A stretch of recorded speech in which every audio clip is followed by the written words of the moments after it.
Hello বন্ধুরা, আজকে আমি ভেটকি মাছের ঝোল রান্না করে তোমাদেরকে দেখাবো। আলু আর ডালে বড়ি দিয়ে করে দেখাবো। আশা করি তোমাদের সবার খুব ভালো লাগবে। আমি এখানে মাছ নিয়ে নিয়েছি, ভালো করে ধুয়ে নুন হলুদ মাখিয়ে নিচ্ছি। মাখিয়ে নিয়ে এবার আমি একটা কড়াই বসিয়ে দিয়েছি। কড়াইয়ের মধ্যে দিয়ে দেবো তেল।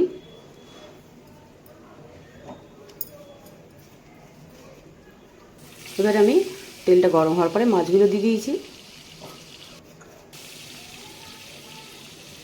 মাছগুলো খুব বেশি ভাজবো না আমি, খুব বেশি ভাজলে মাছ ভালো লাগবে না খেতে ঝোলের মধ্যে। দেখো উল্টিয়ে দিয়েছি আমি, এক পাশে হয়ে গেছে আর এক পাশে উল্টিয়ে দিচ্ছি। এদিকে একটা বাটি নিয়ে নিয়েছি।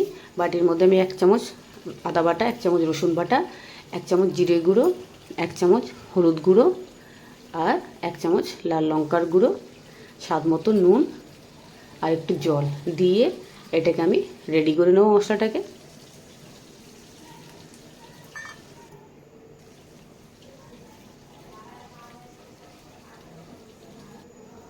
এদিকে আমাদের মাছ ভাজা হয়ে গেছে। এবার এই তেলের মধ্যেই আমি ডালে বড়িগুলো ভেজে নেব। 10-12টা ডালে বড়ি নিয়েছি আমি।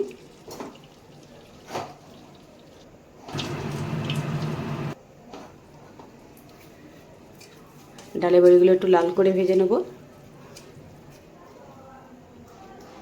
এবারে এই তেলের মধ্যেই দিয়ে দেবো গোটা জিরে ফোড়নে। যেই জিরের ফ্লেভারটা আসতে শুরু করে দেবে সেটার মধ্যে আমি দিয়ে দেবো মশলা। একটা বড় সাইজের আলু কেটে রেখেছিলাম 4 ফালি করে, সেটা দিয়ে দিয়েছি। এবার আমি মশলাগুলো দিয়ে দিচ্ছি। মশলাগুলো দিয়ে একটু ভালো করে নেড়ে চেড়ে নেবো।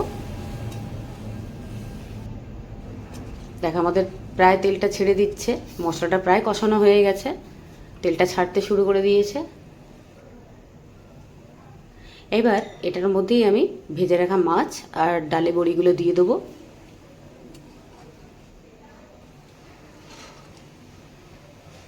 যদি রেসিপিটা ভালো লেগে থাকে সাবস্ক্রাইব অবশ্যই করে দেবে।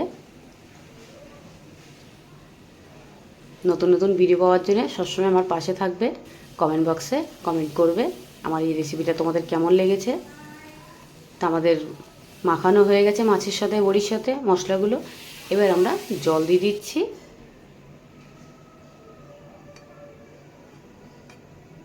জল দিয়ে এবার এটাকে আমি হাই টু লো মিডিয়ামে রেখে দেবো 10 মিনিটের মতন।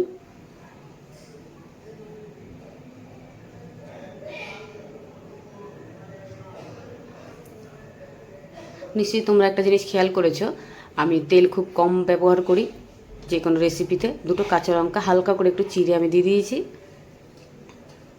10 মিনিট পরে ফিরে আসলাম। আমাদের ডালে বড়ি দিয়ে ভেটকি মাছের রেসিপি রেডি।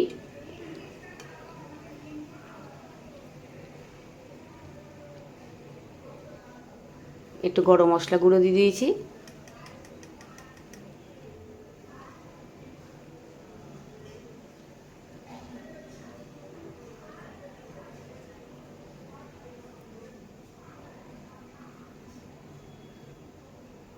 এবার আমরা একটা পাত্রের মধ্যে এটাকে ঢেলে নেব।